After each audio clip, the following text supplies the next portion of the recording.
পাঠানোর ক্ষেত্রে সিলেটের লোকদের অগ্রাধিকার দিবেন। হ্যাঁ, সিন্ডিকেট বেশি, এগুলো আরিফে ভাঙে দিব আশা করি। না ভাঙতে পারলে তো কি করবো, তাহলে আর থাকবে না। আজকের প্রোগ্রামে নাকি বিএনপির ভাইরা সহযোগিতা করছে। কি আপনারা কি ভালো হয়ে গেলেন নাকি?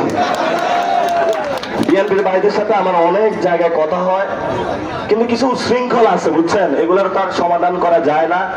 এগুলা বিএনপির ভাই আপনারাই সমাধান করবেন। আমাদের এগুলা নিয়ে বসবাস করতে হয় না, আপনারই প্রোগ্রামে বসতে হয়।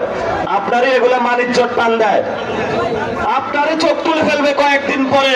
নিজের চোখ বাঁচাইতে হলে এদের বিরুদ্ধে আপনার দাঁড়াইতে হবে। সবাই দোয়া করবেন। অনেক কথা বইলা গেলাম, শুইনা গেলেন, বাসায় গিয়া বুইলা গেলেন, এটা লাভ নাই। আমল করবেন, ওলি আল্লাহদেরকে শ্রদ্ধা করবেন। জালাল ঘুমায় আছে, হযরত শাহ জালালের সাথে কেউ বিয়াদবি করবেন না।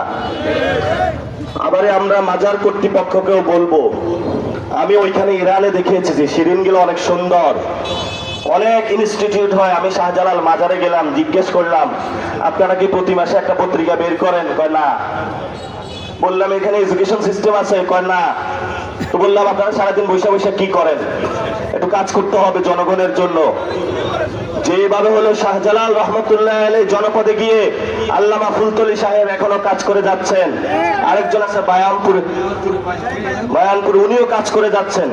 এভাবে হলো আপনাদেরকে কাজ করতে হবে। আমরা জনগণ আপনাদের দিতে অনিচ্ছুক না, আমরা দিতে চাই, আমরা দান করতে চাই। এটাই তো আল্লাহ আমাদেরকে নির্দেশনা দিয়েছেন।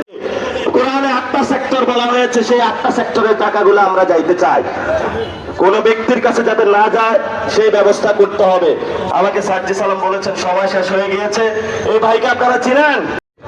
এই লোকরা আপনারা একটু উপজেলা চেয়ারম্যান পদে ভোট দিবেন, 100-তে 100 দিবেন। শুনেন, আপনিও আজকে বুক ফুলে যাবেন না।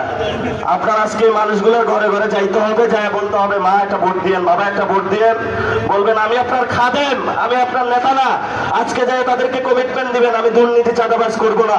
হযরত খলিফা ওমর যেভাবে মানুষের কাছে গিয়ে রাতের আধারে তাদের খোঁজ খবর নিয়েছে, তাদের কাছে এভাবে যাইতে হবে। এই মানুষগুলো ভালোবাসার জন্য তাকিয়েছে, ভালোবাসতে যান, দেখবেন আপনার টাকা লাগবে না, কোনো কিচ্ছু লাগবে না। মানুষ ভোট দিয়ে আপনাকে বিজয় করে রাস্তায় ঘুরাবে।